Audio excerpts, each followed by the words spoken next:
Hi పిల్లలు, ఏం చేస్తున్నారు? నిన్న మరి బొమ్మల భారతంలో రెండో భాగాన్ని విన్నారు కదా. ఆ రెండో భాగం ఎక్కడి వరకు అయ్యింది? అంబ రెండిటికి చెడిని రేవడైంది కదా. మరి భీష్ముడు తీసుకొస్తే సాళ్వరాజు పెళ్లి చేసుకోలేదు, విచిత్ర వీర్యుడు చేసుకోలేదు. అప్పుడేం చేసింది ఆవిడ? చాలా బాధపడుతూ తపస్సుకి చేయడానికి నిశ్చయించుకుందనమాట. అది అక్కడ వరకు నేను జరిగింది. ఈరోజు మూడో భాగాన్ని విందాం, సరేనా? మరి వినండి.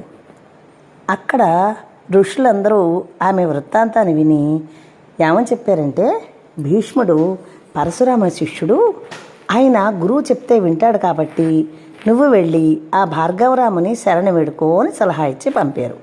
అప్పుడు పరశురాముడు ఆమె గోడు విని భీష్ముడిని రప్పించి, ఈ రెండిటికి కూడా చెడింది కాబట్టి ఈ అమ్మాయిని నువ్వు తీసుకొచ్చావు కనుక నువ్వే మీ తమ్ముడికిచ్చి పరిణయం చెయ్యి అని చెప్పి ఆజ్ఞాపించాడు. అంటే భీష్ముడు అన్నాడు కదా, నా తమ్ముడు వినడం లేదు, నా తమ్ముడు అంబని పెళ్లి చేసుకోనంటున్నాడు అని చెప్పాడు. అప్పుడు ఏం చేశాడంటే, అయితే ఓ పంచి, మరి నువ్వు తీసుకొచ్చావు, ఆ అమ్మాయిని వాడు చేసుకోలేదు, వీడు చేసుకోలేదు కాబట్టి నువ్వే పెళ్లి చేసుకో. అప్పుడు ఈ ముప్పంతటికి కారణం నువ్వే కదా, మరి అంచేత నువ్వు పెళ్లి చేసుకుంటే ఇక్కడికి గొడవ పూర్తవుతుంది అని చెప్పాడు. అప్పుడు భీష్ముడు ఏమన్నాడో తెలుసా? నేను వివాహం చేసుకోనని దాసరాజుగా మాటిచ్చాను కదా, శపథాన్ని చేసే కదా నేను భీష్ముడిని అయ్యాను. మరి అలాంటప్పుడు నేనేం చేయగలను? మీ ఆజ్ఞని నేను శిరసావహించలేను, నేను మాత్రం పెళ్లి చేసుకోలేను అని చెప్పాడు. చెప్తే పరశురాముడికి కోపం వచ్చింది. దానికేంటి, నా ఆజ్ఞ, నేను ఆజ్ఞిస్తున్నాను, చేసుకో అన్నాడు. అంటే అప్పుడు అన్నాడు, నేను మాత్రం ఎట్టి పరిస్థితుల్లోనూ ఈ పెళ్లి చేసుకోను, నేను ఎప్పుడు ఎవరిని కూడా పెళ్లి చేసుకోను అని చెప్పాడు. అంటే ఏంటి, నేను ఎవరనుకున్నావు? నేను గురువు, నీకు నన్నే ధిక్కరిస్తావా నువ్వు అంటూ ఆగ్రహంతో లేచి యుద్ధానికి దిగాడు. అప్పుడు పరశురాముడు, భీష్ముడు ఇద్దరూ కలిపి హోరాహోరీ పోరాటం చేశారు. దాంట్లో ఎవరు గెలిచారో తెలుసా? మంచి బల పరాక్రముడైనటువంటి భీష్ముడు గెలిచాడు. ఇంకేం చేస్తాడు? భీష్ముడు గెలిచినప్పుడు పరశురాముడు ఓడిపోయాడు కదా. అప్పుడు అంబతో ఏమన్నాడంటే, ఇంక నేనేం చేయలేనమ్మా, నువ్వు ఇంకా వెళ్ళిపో అని చెప్పి పంపించేశాడు. అప్పుడు అంబకి చాలా బాధ అనిపించింది. ఎందుకంటే తను సాళ్వరాజుని పెళ్లి చేసుకోవాలని ఎంతగానో ప్రేమించి ఆమె అనుకుంది. కానీ ఆవిడికి పెళ్ళి అవ్వలేదు. పోనీ అట్నుంచి వచ్చి విచిత్ర వీరుడైనా చేసుకుంటాడా అంటే విచిత్ర వీరుడు కూడా చేసుకోలేదు. కడకు భీష్ముడు కూడా చేసుకోనని చెప్పేశాడు. అంటే మొత్తానికి ఆవిడ పెళ్లి చెడిపోయింది.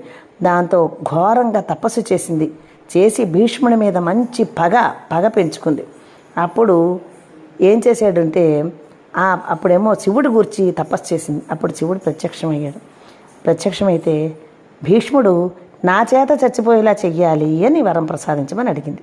అప్పుడు అన్నాడు, శివుడు అన్నాడు, నువ్వు అతన్ని చంపలేవు, నీ వలన కాకుండా నీ మూలాన అతడు రణరంగంలో పడిపోయేటట్లు మాత్రం నేను వరం ఇస్తాను.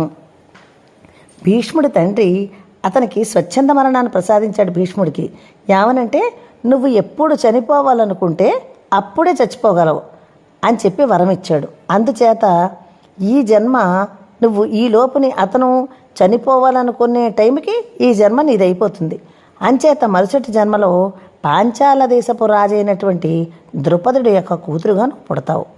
వీరాగ్రగణ్యుడైన భీష్ముడు నపుంసకులతో యుద్ధం చేయరాదన్న నియమం కలవాడు. అంటే ఏంటంటే, నపుంసకులతో అతను యుద్ధం చేయడానికి ఇష్టపడ్డానమాట. ఎవరు? భీష్ముడు. అందుకని ద్రుపదునికి దుహితగా అంటే మనవరాలుగా జన్మించి నువ్వు క్రమేపీ నీలో ఒక స్త్రీయత్వం పోయి నువ్వు ఒక పేడివాడిగా నపుంసకుడిగా మారిపోతావు అని శిఖండికి చెప్పాడు. అప్పటి నుంచే అతడు శిఖండి అని పేడివాడిగా అయిన తర్వాత అతని పేరు శిఖండి అయిందనమాట. శిఖండిగా మార్చుకుని భీష్మునిపై పగ తీర్చుకోవడానికి నువ్వు వేచి ఉండని చెప్పేసి అంతర్ధానం అయిపోయాడు. అయితే ఇప్పుడు పాండవ కౌరవ జననం ఎలా జరిగిందో చూద్దాం. అంబ పెద్ద చెల్లెలి పేరు అంబిక. ఆమెకు ఒక కుమారుడు కలిగాడు. వాడు పుట్టుగుడ్డి. అతడి పేరేంటో తెలుసా? ధృతరాష్ట్రుడు అని పేరు పెట్టారు. రెండవ చెల్లెలు అంబాలికకు ఒక పాండువర్ణంలో ఒక అబ్బాయి జన్మించాడు. అంచేత అతనికి పాండురాజు అనే పేరు వచ్చింది. అంబిక పరివారజనంలో మంచి అందచందాలు, తెలివితేటలు అయినటువంటి ఒక పరిచారక ఉంది. ఆవిడ అంబాలికలతో పాటే ఆ యువత కూడా ఒక బిడ్డని కంది. వాడికి ఏ లోపాలు లేవు. పరాశర తనయుడైన వ్యాసమహర్షి వచ్చి భీష్ముడితో మాండవ్యముని ఇచ్చిన శాపం వలన యమధర్మరాజు ఈ శూద్రయువతకి కుమారుడిగా పుట్టవలసి వచ్చింది. వీడు ధర్మరాజుగా భాసిల్లుతాడు, ధర్మజ్ఞుడిగా భాషిస్తాడు. వీడికి విదురుడు అని నామకరణం చేసి ధృతరాష్ట్ర పాండురాజులతో సమానంగా పెంచని చెప్పి ఆ తర్వాత అనంతరం పెద్ద అయిన తర్వాత విదురుడిని అమాత్యునిగా అంటే మంత్రిగా మహామంత్రిగా నియమించు అని చెప్పేసి అతను వెళ్ళిపోయాడు. అప్పుడు విచిత్రవీర్యుని మరణానంతరం అంబికా తనయుడైనటువంటి ధృతరాష్ట్రుడు రాజు అవ్వలేదు. ఆయన చేత తెలుసా, అతడు పుట్టుగుడ్డి కదా, అంటే కండ్లు కనిపించనివాడు రాజు అవ్వడానికి అర్హత లేదు. కాబట్టి అంబాలిక కుమారుడైనటువంటి పాండురాజుకి రాజుగా చేశారంటే పట్టం కట్టారన్నమాట. మంచి పరాక్రమవంతుడైనటువంటి పాండుభూపతి దేశంలో చెలరేగిన తిరుగుబాట్లని అణిచేసి సామంతులు సకాలంలో కప్పాలు కట్టేటట్లు చేసి జార చోరది భయాలు లేకుండా చేసి ప్రజల మన్నలకి పాత్రుడయ్యాడతను. మంత్రిగా విదురుణ్ణి పాండురాజుకి అన్ని విధాలా తోడ్పాటుపడ్డాడు. గాంధార దేశపు రాజైనటువంటి గాంధార దేశపు రాజకుమార్తె అయినటువంటి గాంధారి మంచి ఉత్తమరాలని విని ధృతరాష్ట్రుడు ఏంటనుకున్నాడంటే ఆమెను పెళ్లి చేసుకోవాలనుకున్నాడు. ఆమె తండ్రి సోదరుడైన శకుని మాత్రం అంధునికి అంటే గుడ్డివాడికి పిల్లని ఎలా ఇస్తామని చెప్పి వాళ్ళు ఇవ్వడానికి ఒప్పుకోలేదు. అప్పుడు ప్రఖ్యాత చెందిన కురువంశంలో బాంధవ్యాలు ఉండడం మంచిదని చెప్పి వాళ్ళ పురోహితులు సచివులు సలహా ఇచ్చారు. అప్పుడు గాంధారి కూడా ధృతరాష్ట్రుడిని పెళ్లి చేసుకోవడానికి గుడ్డివాడైనా సరే ఆమె అంగీకరించింది. అప్పుడు ధృతరాష్ట్రునితో వివాహం జరిగింది గాంధారికి. సుఖాలలోనే కాదు కష్టాలలో కూడా భర్తతో పాటు పాలు పంచుకోవాలన్న పతివ్రత, మంచి పతివ్రత శిరోమణి గాంధారి. అంచేత ఆవిడ ఏం చేసింది తెలుసా, తన భర్తకి కళ్ళు కనిపించవు కాబట్టి ఈ లోకంలోని ఏ దృశ్యాలను అతను తిలకించే భాగ్యం లేదు కనుక నాకు మాత్రం ఈ కళ్ళు ఎందుకని చెప్పి ఆమె కళ్ళకి ఆమె గంతలు కట్టుకుని తాను కూడా ఆ భాగ్యాన్ని త్యజించింది, అంటే వదిలేసిందనమాట.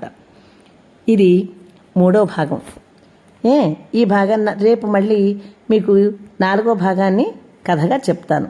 మరి మీరు ఈ కథని పూర్తిగా విని మీకు నచ్చితే చక్కగా సబ్స్క్రైబ్ చేసి మీ ఫ్రెండ్స్కి షేర్ చేసి మరి మీకు ఇంకో ఇన్ని కథలు నేను చెప్పే విధంగా నన్ను ప్రోత్సహించండి.